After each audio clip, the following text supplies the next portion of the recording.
우리 각 사람에게 그리스도의 선물의 분량대로 은혜를 주셨나니 그러므로 이르기를 그가 위로 올라가실 때에 사로잡혔던 자들을 사로잡으시고 사람들에게 선물을 주셨다 하였도다. 올라가셨다 하였은즉 땅 아래 낮은 곳으로 내리셨던 것이 아니면 무엇이냐. 내리셨던 그가 곧 모든 하늘 위에 오르신 자니 이는 만물을 충만하게 하려 하심이라. 그가 어떤 사람은 사도로, 어떤 사람은 선지자로, 어떤 사람은 복음 전하는 자로, 어떤 사람은 목사와 교사로 삼으셨으니 이는 성도를 온전하게 하여 봉사의 일을 하게 하며 그리스도의 몸을 세우려 하심이라.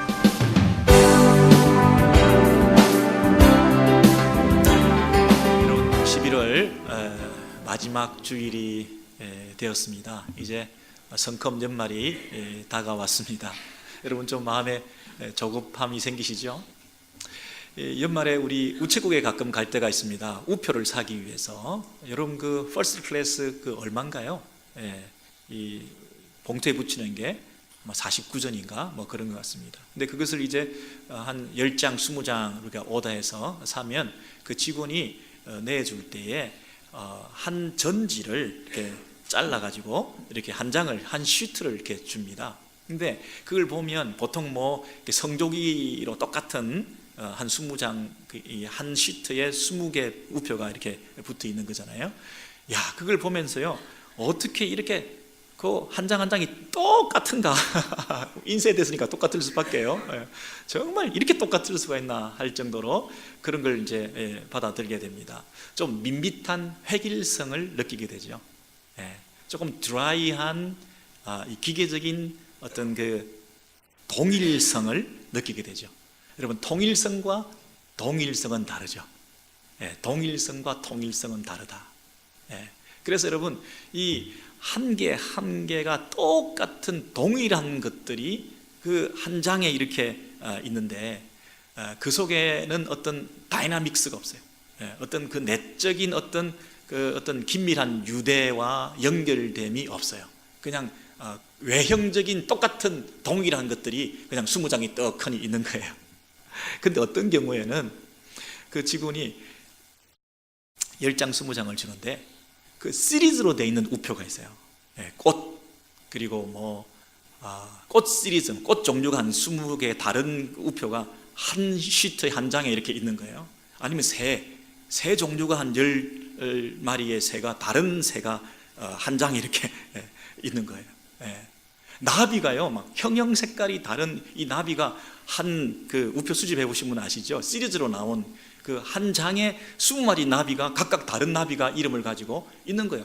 와, 이런 나비가 세상에 이렇게 아름다운 나비가 다 있었나? 자세히 이렇게 보면서 이 나비 이름은 뭐지? 이 나비 이름은 뭐지? 그런데 어떤 분들은 그 나비 이름을 forever라고 그러더라고요. 잘못 읽어서 그런지. 그래서 이 나비 이름이 각각 다 다른 이름들이 거기 있는 거예요. 여러분, 그럼 밖에 나올 때 말이죠, 그 20장을 우표를 각각 다른 나비를 들고 나오는 한 장이지만 나오는 사람과 똑같은 한 나비를 20개 똑같은 그 나비 우표를 들고 나오는 사람이 뭔가 다른 느낌인 거 있죠. 여러분, 하나님께서요 우리 교회를 부르실 때 동일성으로 부르신 게 아니라 통일성으로 불렀다 그래요. 동일하다는 얘기는 똑같은 유니폼을 입었다. 유니포머티.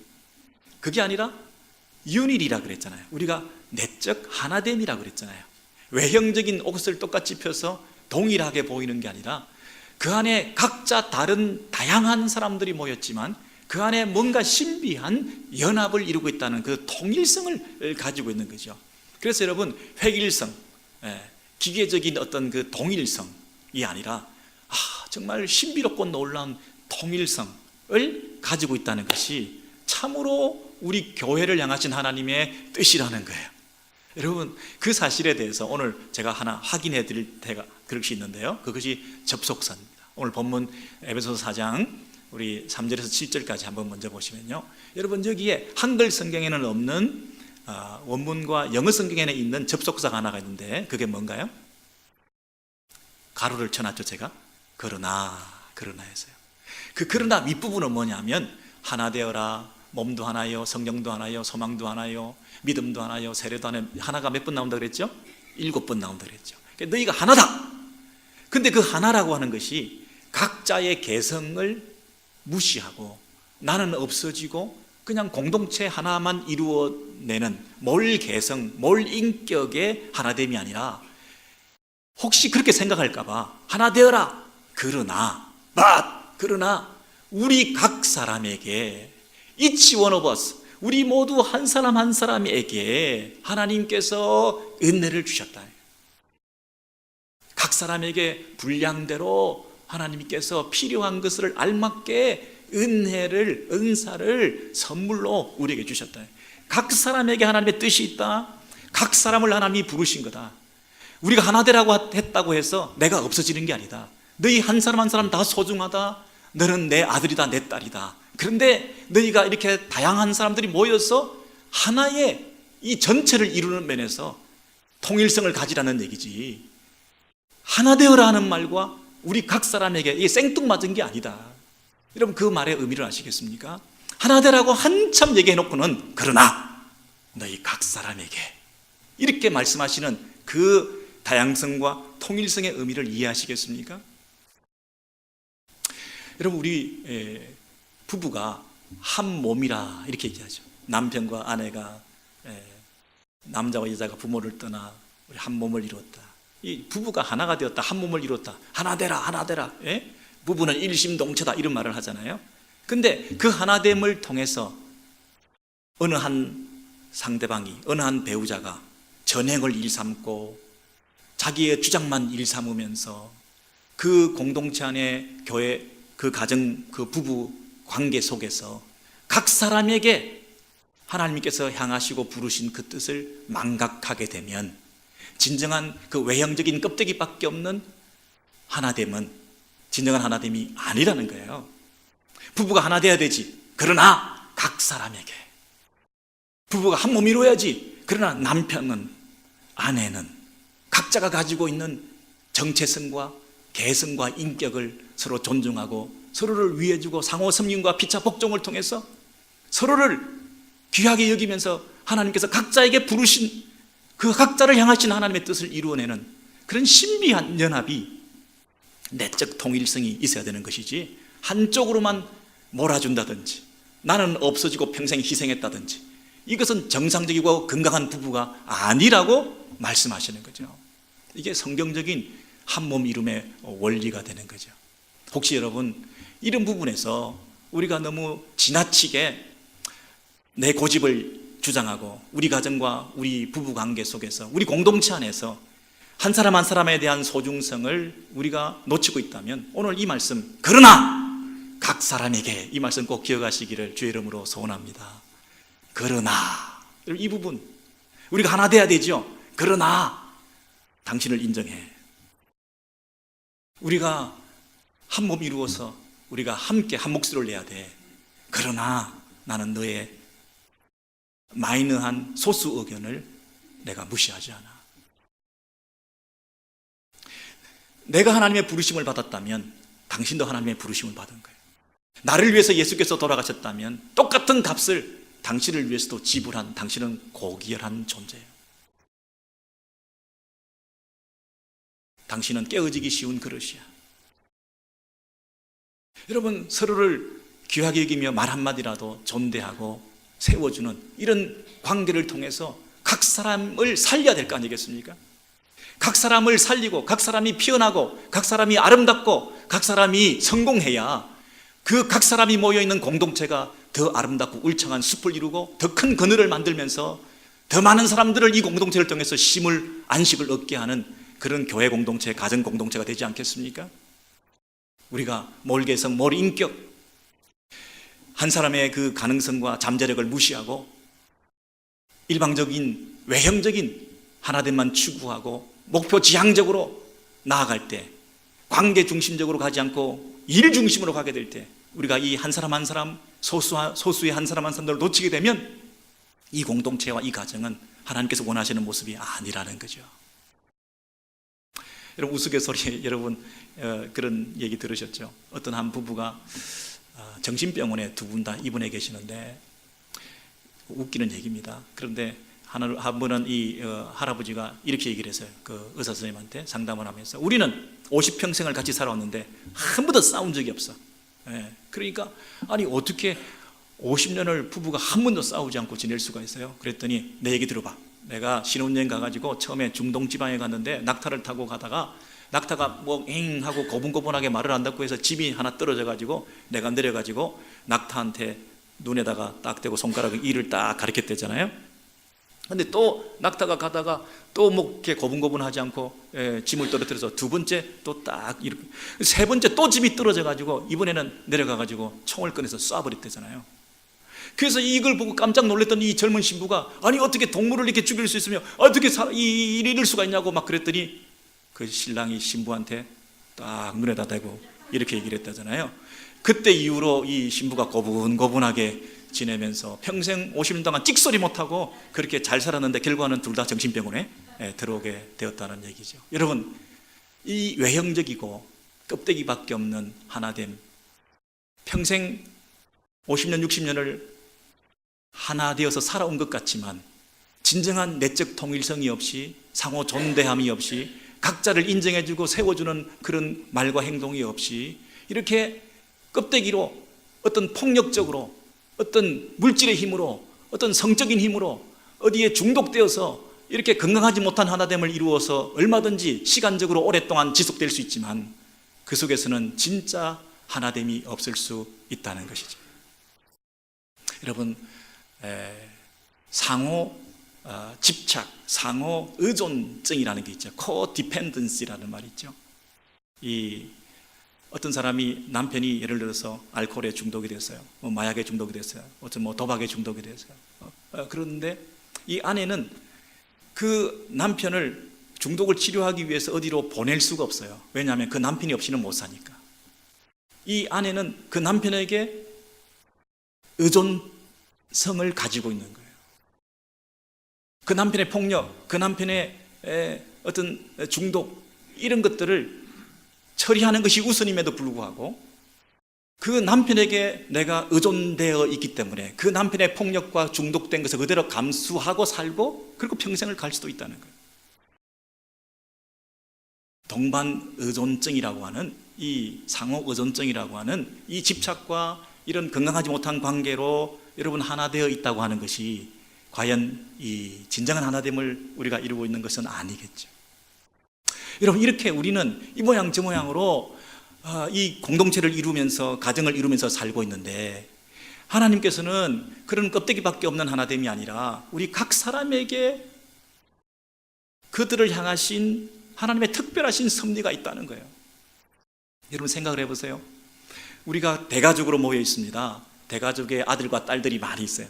근데 아들과 딸들이 함께 모여서 얘기를 하면서 우리가 우리끼리 이렇게 잘 만나서 이렇게 모여서 이렇게 하나가 되었구만 이렇게 말할 수 있나요? 그들은 어머니로부터 태어난 존재들이에요.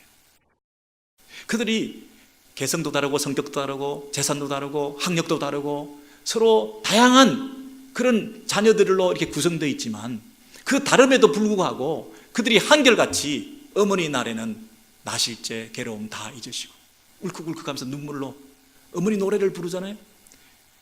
어머니 60세, 70세, 80세 생신 때 그들이 서로의 간격과 다툼과 긴장을 다 극복하고 함께 손잡고 어머니 앞에서 노래 부를 수 있잖아요. 어머니의 은혜를 생각하면서 나름대로 상처도 있지만 그래도 어머니가 나를 낳아주셨잖아요. 내가 어머니로부터 기원됐잖아요. 여러분, 우리 공동체 이렇게 모여있는데 우리가 지나가다 서로 이렇게 들러서 오다 가다 만난 이런 공동체가 아니라 여러분 한 사람 한 사람 각 사람에게 하나님께서 부르신 거예요. 여러분 이렇게 모여서 예배하고 찬송하고 우리가 섬기고 이 모양 저 모양으로 크고 작은 일들을 하면서 교회 안에 우리가 소속되어 있다고 하는 것은 하나님께서 여러분에게 은혜 주셨기 때문에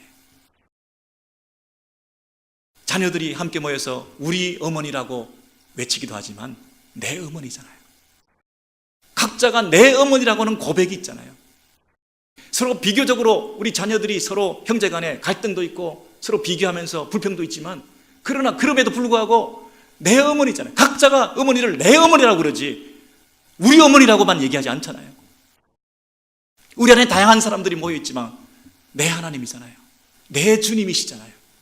각자를 하나님께서 우리를 이곳에 부르셔서 이 공동체로 모이게 하신 것이지, 하나님 없이, 부모 없이 우리가 이렇게 존재하는 게 아니잖아요. 우리가 이렇게 모여 있다는 것은 누군가 여러분을 부르셨기 때문에 이 자리에 있는 거 아니겠어요? 여기서 섬기고 있다는 얘기는 그분이 힘 주셨으니까 섬기는 거 아니에요? 와, 여러분, 이 교회 공동체가 가지고 있는 신적 기원에 대해서 여러분 의심하지 마시기 바랍니다. 어떤 사람들은 교회에서 우리가 섬기고 봉사하는 것을 교회의 필요를 내가 채워주고 있는 것이라고 착각을 할 때가 있어요. 교회에서 무슨 도움이 필요하니까 물질적으로, 인적으로, 또는 여러 가지 어떤 아이디어 면에서, 여러 가지 면에서 교회가 필요가 얼마나 많이 있습니까? 빈자리가 많고, 또 사역은 할 때는 많은데 인원은, 맨파워는 부족하고, 또 무슨 일은 해야 되는데 이 물질적으로도 부족하고, 그러니 그런 필요를 느낄 때에 그 필요를 내가 채우는 것을 내가 소명이라고 착각할 때가 있어요. 물론 필요하니까 부르시죠. 하나님께서, 예수께서 부르실 때에 필요하니까 그 필요를 채우기 위해서 사람을 부르시겠죠. 그러나 그 필요 자체가 소명 자체는 아닌 거죠. 잘 생각해 보십시오, 여러분. 추수할 것은 많은데 뭐가 없어요? 일꾼이 적다 그랬어요. 추수할 것은 많은데 일꾼이 적어. 그러면 리드가 있는 거죠. 추수할 때는 많은데, 일할 때는 많은데, 빈자리는 많은데 사람은 없는 거죠. 그럼 그 빈자리를, 그 사람을 어떻게 메워요? 빈자리가 있고 필요가 있으니까 당신 그거 해야 돼. 이거 하나님 뜻이야. 그 필요가 소명이야. 우리가 이렇게 바로 적용하기가 쉽죠. 그러나 예수님께서 뭐라고 하셨나요? 추수할 것은 많되 일꾼은 적으니 그러므로 추수하는 주인에게 청하여 일꾼을 보내주소서 하라 하시니라. 필요가 있을 때 사람을 내가 채울 것이 아니고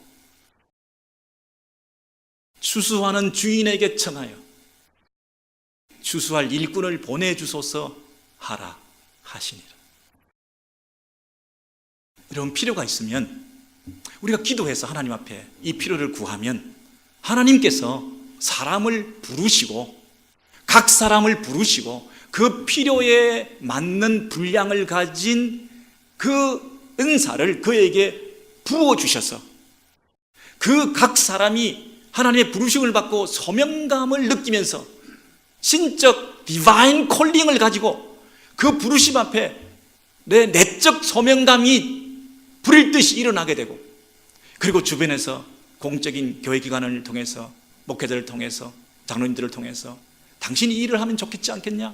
기도하면서 외적 소명을 확인하고 그것이 컨펌이 될 때 내가 그 일에 부름받아서 쓰임받는 이 소명감을 가진 헌신자들, 일꾼들이 되지 않겠어요?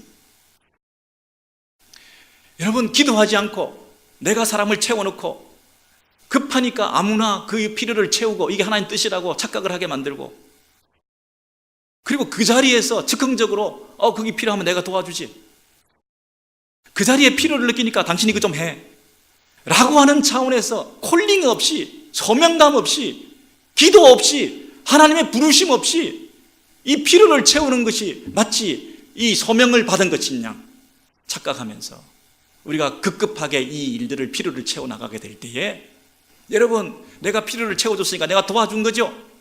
도와준 것인가 반드시 보상을 요구하죠. 인정을 받기를 원하죠. 그것이 채워지지 않으면 식어지고, 그리고 그만두게 되고 중간에 내려놓게 되고, 이런 일들이 지속되는 이 악순환이 왜 거듭되겠습니까? 필요가 소명이 아니거든요. 필요할 때 추수할 것은 많은데 일꾼은 적다. 그러므로 추수하는 주인에게 청하여 추수할 일꾼을 보내주소서 하라 하시니라. 여러분, 우리가 공동체 안에서 하나님의 부르심을 받고 우리가 이곳에 모여 있어요. 여러분, 이거 믿으셔야 합니다. 오다 가다 만난 거 아니에요. 주께서 부르신 거예요. 그러니까 내가 왔죠. 끌려서 왔든 억지로 왔든 내가 이 자리에 앉아있다는 것은 이게 보통 일이 아니거든. 내가 이 바쁜 사람이 왜 여기 앉아있겠어요? 그리고 내가 여기서 예배를 드리고 작은 일이지만 우리가 봉사를 하고 찬양을 하고 헌금을 하고, 여러분 물질 있는 곳에 마음이 있는데요, 생명과 같은 물질을 왜 여기다 드리겠어요? 그 아까운 돈을. 여러분 이게 헌금을 할 수 있다는 것은 큰 믿음이에요. 그렇지 않습니까? 이 하나님이 힘주셔서 가능한 일이죠. 내가 이곳에서 부름받아서 이곳에서 내가 주를 섬기고 있다는 사실은 그분이 우리에게 은사를 주시고 은혜를 주셔서 이 사명 감당하는 것이죠. 우리 교회가 신적인 원리가, 그 질서가 운행되어지는 그런 공동체가 되기를 소원합니다. 전쟁이 나고 급하면 학도병도 막 차출하긴 하겠죠, 이머전시 상황에. 그러나 그건 건강한 게 아니죠. 그러나 정상적으로 우리가 하나님 일을 하고 믿지 않는 사람들에게 본이 될 수 있는 교회 공동체가 되기 위해서는 눈앞에 있는 일에 급급해가지고 영적 질서를 무시하고 아무렇게나 필요를 채우며 그것을 하나님 뜻이라고 포장하고 하는 그런 식의 목회나 사역이 아니라, 여러분께서 하나님 앞에 기도하고 하나님께서 운행하시고 일하시고 도우시고 사람을 부르시고 하나님이 부르셨기 때문에 그 부르심 받아서 소명받은 자들이 주 앞에 끝까지 믿음으로 충성하고 헌신하는 그런 신앙 공동체, 주께서 우리 공동체를 통해서 세워나가시는 그런 은혜가 있기를 소원합니다. 여러분 이 말씀 잘 보시면요, 그 7절부터 10절 다음 성경구절을 보시면 우리 각 사람에게 그리스도의 선물의 분량대로 은혜를 주셨나니, 그렇죠?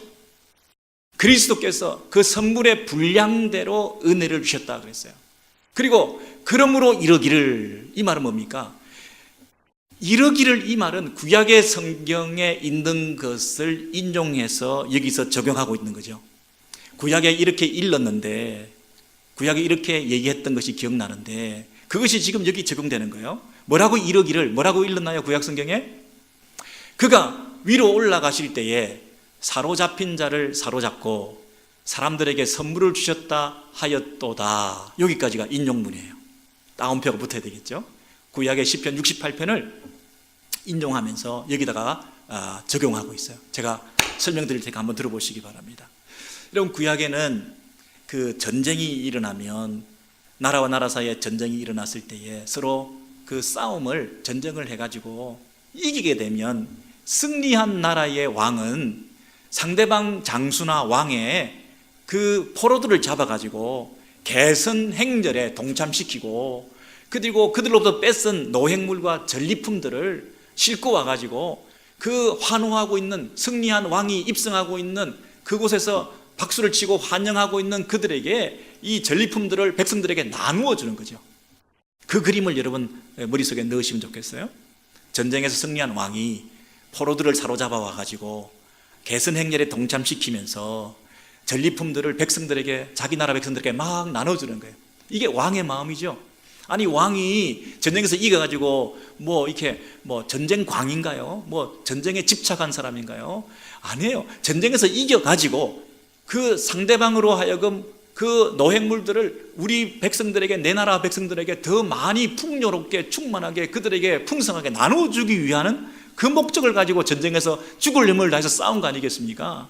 그런데 이스라엘 백성들 입장에서는 이게 참 이해가 안 되는 거예요. 왜냐하면 자기들의 군사력을 가지고는 이길 수 없는 전쟁을 맨날 이기는 거예요. 이스라엘 백성들은 싸울 수 없는 상대를, 강대국을 만나서 싸움을 했는데 늘 이기는 거예요. 그래서 생각하기를, 이거 우리가 싸운 게 아니다. 우리의 군사력으로, 우리의 힘으로, 능력으로 이게 이긴 게 아니다. 그러니까 구약의 모든 시편은 전쟁에서 승리한 다음에 누구에게 그 영광을 돌릴까요? 하나님이 하셨구나. 하나님의 승리의 노래를 부르는 거죠. 하나님이 전쟁에서 우리를 도와주셨어. 그리고 그분이 하늘에서 우리에게 내려오셔서 그때마다 전쟁을 도와주시고 승리케 하신 다음에 그들이 그 은혜와 그 승리에 동참하도록 하나님께서 올라가시면서 우리들에게 많은 선물을 주고 가신다. 이스라엘 백성들이 상대방 적군들의 그 포로로부터 많은 물품들을 공급받을 때 그것은 누가 주신 거라고 받는다고요? 하나님께서 우리에게 올라가시면서 그분이 오셨다가 우리에게 전쟁에서 이기게 하신 다음에 그 승리한 이후의 열매들을 우리에게 주시면서 그분은 올라가셨다, 이렇게 노래했다는 거예요. 이해가 되십니까 여러분? 그 이스라엘 백성들은 승리의 노래를 하나님께 돌리면서 그분이 올라가시면서 그가 위로 올라가실 때에 사로잡힌 자를 사로잡고 사람들에게 선물을 주셨다 하였도다. 이 이스라엘 백성들은 자기가 받은 이 전리품들이 누가 주셨다고요? 하나님께서 주신 거라고 그렇게 생각했다는 거예요. 그런데 그 말씀을 이제 이 에베소서 4장에서 사도 바울이 인용하면서 올라가셨다 하였은즉 땅 아래 곳으로 내리셨던 것이 아니면 무엇이냐, 이렇게 카멘타리를 달고 있는 거예요. 그게 무슨 말입니까? 하나님께서 올라가셨다고 했는데 그렇다면 필시 내려옴을 전제했던 것 아니냐는 거예요. 그분이 올라가셨다는 얘기는 그분이 내려오셨다는 거라는 거죠. 그러면 내려오신 분이 누구냐는 거예요. 인카네이션, 성육신, 하나님의 아들 예수 그리스도가 이 땅에 내려오셨던, 올라가셨다 하였은즉 땅 아래 곳으로 내리셨던 것이 아니면 무엇이냐, 내려오셨기 때문에 이 땅에서 그 전쟁을 승리로 이끄시고 올라가셨구나 하는 것을 깨닫게 된 거예요. 그래서 구약의 시편의 68편에 그 올라가셨던 분이 사실은 시편의 그 예언자가 노래하면서 장차 앞으로 1000년 이후에 오시게 되는 예수 그리스도 하나님의 아들, 그분이 이 땅에 오셔서 이루실 그 전쟁 승리를 내다보고 메시아 예언적인 노래를 하고 있었구나 라고 깨닫게 된 거죠. 그래서 그 예수께서 오르시면서 그 백성들, 자기 나라 백성들에게 하나님께서 하늘의 신령한 것들로 영적 선물들을, 열매들을 풍성하게 채워주시고 내려주시는, 우리에게 각종 은사와 은혜들을 교회 공동체에 부어주시고 자기 백성들을 책임져 주시고 이 백성들에게 풍성하게 충만하게 넘치도록 역사하신 그 놀라운 역사를 하나님께서 당신의 아들을 통해서 하셨구나. 할렐루야. 지금 그 얘기를 하시는 거예요. 그가 곧 모든 하늘 위에 오르신 자니 이는 만물을 충만케 하려 하심이니라. 여러분, 이게 그냥 그렇게 중요하지 않은 말씀인지 모르겠습니다만은, 그러나 이 한 말씀 한 말씀을 생각할 때 사도 바울이 이 에베소 성도들에게 이 구약을 인용하시면서 그 하나님이 바로 이 예수 그리스도다. 이 예수 그리스도가 바로 그 하나님이다. 예수께서 이 땅에 오셔서 십자가에 죽으시고 부활하신 그 사건이 진정한 영적 전쟁이셨구나.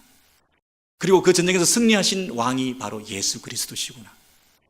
그리고 구약에서 당신의 백성들에게 전리품을 나눠줬던 그 그림을 우리가 생각할 때 예수께서 이 땅에 자기 백성들에게 각종 은혜와 은사들을 부어주신 이 놀라운 교회를 향하신 그분의 손길이야말로 우리들이 받아 누릴 수 있는 세상에는 없는 참된 축복이구나. 이스라엘 백성들이 이길 수 없는 싸움에서 이겼던 그 노래를 하나님께만 돌렸던 것처럼 죄 가운데 우리 스스로 구원받을 수 없었던 주저앉아 있었던 우리 소망 없는 자들, 이길 수 없는 전쟁을 그분이 대신 싸워주셔서 십자가에서 승리하시고 죄값을 지불하시고 우리를 참 자유로 주신 이 구원의 은혜에 동참하게 된 이 하나님의 백성들 공동체 교회에 하나님께서 그 영광을 드러내기를 원하신다고 하는, 우리가 누구냐? 교회다. 우리가 누구냐? 예수 그리스도가 십자가에 달리셔서 이 땅에 세우신 교회다. 하나님께서 구약에서 예언했던 그 말씀대로 이루어주신 이 신약 공동체 교회라고 하는 그 신적 기원에 대해서 니들이 과연 알기나 하느냐? 이 공동체를 통하여 하나님께서 가지신 그 계획을 아느냐? 그분은 내려오셔서 이루신 그 일만 우리에게 주시려고 한 게 아니다. 내려오셔서 십자가에 달려 죽으심으로 우리를 죄 가운데 풀어주시고 우리를 지옥 안 가게 막아주신 정도로만 그분이 일하신 게 아니라 그분은 올라가셔서 지금도 일하시고 올라가시면서 그 전쟁 승리의 그 물자들을 우리에게 은혜로 부어주시는, 천상에서 사역하시고 지상에서 사역하셨을 뿐 아니라 올라가시면서도 그 교회를 향하셔 하여 가지고 계시는 그 당신의 역사를 지금도 계속해 가시는, 그래서 우리가 이렇게 모여 있는 것 아니냐. 네가 모이게 된 것, 부름을 받은 것, 그리고 이 공동체에서 일하게 된 것, 예배하고 봉사하고 사역하게 된 것, 하나님이 은혜 주셔서 감당하는 것 아니냐. 세상에는 없는 기쁨이다. 세상에서 얻을 수 없는 평안이다. 신령한 하늘의 기쁨, 하나님 나라의 그 천국의 기쁨을 누려라. 지옥 안 가는 정도로 만족하지 마라. 내려오셔서 일하신 것으로 끝나지 않으라. 그분이 올라가시면서 우리에게 천상의 끝을 쏟아 부어주신 그 진정한 승리를 맛보며 살아라. 이 땅에서 사로잡혀 있던 자들을 다 사로잡으시고, 우리가 포로되어 있던 그 모든 결박에서 우리를 풀어주시고, 상호 의존되어 있던 그 관계를 깨뜨려 주시고, 나쁜 습관에 사로잡혀 있던 우리들을 주께서 풀어주시고, 죄 가운데 계속 놓여 있던 우리들을 죄 가운데서 풀어주시고, 우리를 참 자유를 허락해 주심을 통해서 사로잡은 자를 사로잡고, 우리를 붙잡고 있던 걸 다 붙잡아서 깨뜨려서 우리를 참 자유로 주셔서 우리에게 진정한 기쁨을 회복해 주셨을 뿐 아니라 하늘의 끝으로 쏟아 부어 주신다. 충만케 해주신다는 것. 만물을 충만케 하려 하심이라. 우리를 통해서, 교회를 통해서 온 세상에 이 충만이 드러나도록 하기 위함이다. 여러분, 이 신비한 이 비밀을 누가 알겠습니까? 수천 년 전부터, 지금부터 수천 년 전부터 계획하시고 섭리하신 우리 교회를 향하신 하나님의 그 계획을 누가 아시겠습니까? 이 비밀을 깨달은 저와 여러분이 이 사실을 믿음으로 받아들일 때에, 아, 이것이 교회구나. 이 교회를 위하여 십자가에서 진정한 승리와 영광을 받으신 그 주님의 그 핏값으로 세우신 교회를 통하여 지금도 그분은 일하고 계시는 거구나. 지금도 하늘에 오르시며 하늘에 오르셔서 우리 한 사람 한 사람을 불러주시고, 그 한 사람 한 사람에게 하나님께서 은혜 주시고 은사 주시고 지혜 주시고 능력 주셔서 이 교회를, 공동체를 세워나가게 하시는 원리가 이곳에 있구나. 이렇게 우리가 모여 있다는 것이 그래서 사람들이 인적으로 결합되어서 이렇게 모여 있는 게 아니라 각자를 부르신 각 사람에게 장성한 분량대로 주신 것이구나. 여러분, 각 사람에게 그 분량대로 주셨다는 얘기는 뭡니까? 한 사람이 하나님의 그 충만한 분량을 다 감당할 수 있을까요? 한두 사람이 그 충만을, 하나님의 충만을 내가 다 감당할 만큼 내 캐패시티가 넓을까요? 아니죠. 각 사람을, 우리가 감당할 수 없죠. 하나님의 충만을 내가 감당할 수 있는 그 양이 있을 거예요. 하나님께서 필요한 적절한 알맞은 그 당신의 양을 우리에게 요구하시면서 그런 다양한 사람들이 많이 모여서 그 하나님의 충만을 담아내게 하신 거잖아요. 한 사람도 불필요한 사람이 없죠. 각자가 분량이 조금씩이라도 있어가지고 그 분량이 모여서 하나님의 충만을 드러내는 큰 그릇이 되니까 각 사람에게 하나님께서 부르셨다는 그 확신을 우리가 가지게 되죠. 여러분, 지구상에 수많은 종류의 동식물들이 있습니다. 여러분, 개체 번식에 있어서 최고 성공한 이 생물체가 뭘까요? 곤충이죠. 얼마나 많습니까? 여러분, 무게에 있어서 최고로 많이 성공한 생물이 뭘까요?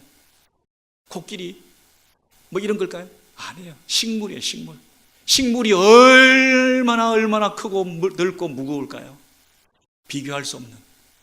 이렇게 온 땅에 모든 곤충의 종류, 동물의 종류, 짐승의 종류, 식물의 종류, 꽃의 종류, 그런 많은 종류들이 이렇게 많이 있다는 걸 뭘 말하나요?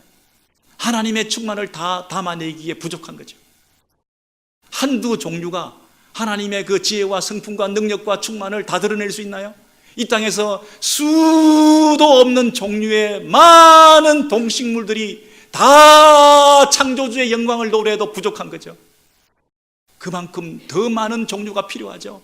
하나님의 이 충만을 담아내기에는 이 세상에 온갖 동식물도 부족한 거죠. 여러분, 사람들이 지금까지 수십억이 있고 수백억이 있고 앞으로도 수천억이 있다고 할지라도 그 한 사람 한 사람이 다 같은가요? 지문이 같아요? 외모가 똑같아요? 똑같은 사람은 한 사람도 없어요. 다 달라서 그 다름을 통하여 하나님 한 분의 충만을 다 드러내지 못하잖아요. 한 분 하나님의 그 창조주의, 그 구원주의, 그 지혜가 많으신 그 하나님의 광대하심과 그 능력과 그 솜씨를 다 드러내기에 이 많은 사람들이 수십억 수백억의 사람들도 그 충만을 다 담아내기가 부족하잖아요. 이 땅에 있는 온 세상이 하나님의 충만을 드러내는 도구로 우리가 존재하죠. 이렇게 많이들 있죠. 교회 안에서 그래서 별 사람이 다 있는 거죠. 하나님의 충만을 드러내기에 그 사람도 필요한 것이죠. 여러분, 어떤 사람들은 이 원이 동그란 곡선이라고만 생각을 해요. 여러분, 지구가 곡선으로 되어 있나요? 여러분, 시각으로 보면 지구는 전부 직선이에요. 왜요? 너무 크니까. 원도 너무 크면 곡선으로 보지 않아요. 직선이에요. 다 직선이에요. 너무 크기 때문에. 그러나 이 지구를 직선이라고 얘기하는 사람 있나요? 곡선이죠. 하나님께서 하시는 그 모든 일은 너무나 큰 거예요. 그러나 내 눈으로 볼 때는 그게 직선으로 보이죠. 그러나 그것이 곡선이에요. 하나님께서는 충만하신 분이잖아요. 그러니까 내 시각, 내 기준, 내 수준으로는 그분을 판단하고 평가할 수 없죠. 우리는 원을 직선이라고 하는 사람들이에요. 어떤 사람들은 원을 곡선이라고, 조그만 원만 만들어가지고 원은 곡선이다, 어떻게 직선이냐 이렇게 말하죠. 우리는 이 좁디 좁은 시야를 가지고, 좁디 좁은 이 마음에 편협한 이 생각을 가지고 요만큼만 우리끼리랑, 요만큼만 우리 교회, 요만큼만 우리 원이라는 거예요. 우리 울타리를 정해가지고 내 눈에 보이는 요 수준에서만 하나님의 충만을 드러낼 수가 있을까요? 원은 직선이라 해야 돼요. 내 생각하고 달라야 돼요. 그래야 하나님의 충만이 드러나요. 원이 직선이라야 하나님의 충만이 드러날 수 있어요. 그 정도 마음의 넓이를 가지신 분이라야 이 공동체 안에 있는 성도의 수준과 자격이 있다고 말할 수 있을 거예요.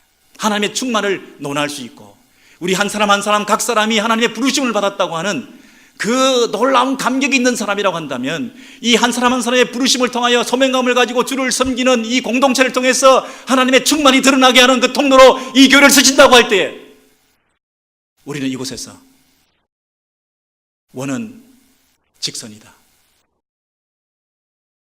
내 생각하고 다르지만 그러나 하나님은 이 직선을 통해서라도 드러내지 못할 만큼 더 큰 충만하심이 계신다. 그런 겸손한 마음으로 우리 공동체를 섬기고 상대방을 인정하고 하나님의 꿈과 하나님의 계획과 하나님의 그 전망을 가지고 이 땅에서 서로를 존귀히 여기며 각 사람을 향하여 부르신 하나님 뜻에 순종해서 서로를 귀히 여기고 우리 가정과 우리 공동체를 세워나가는 그런 큰 은혜가 있게 되기를 주의 이름으로 소원합니다.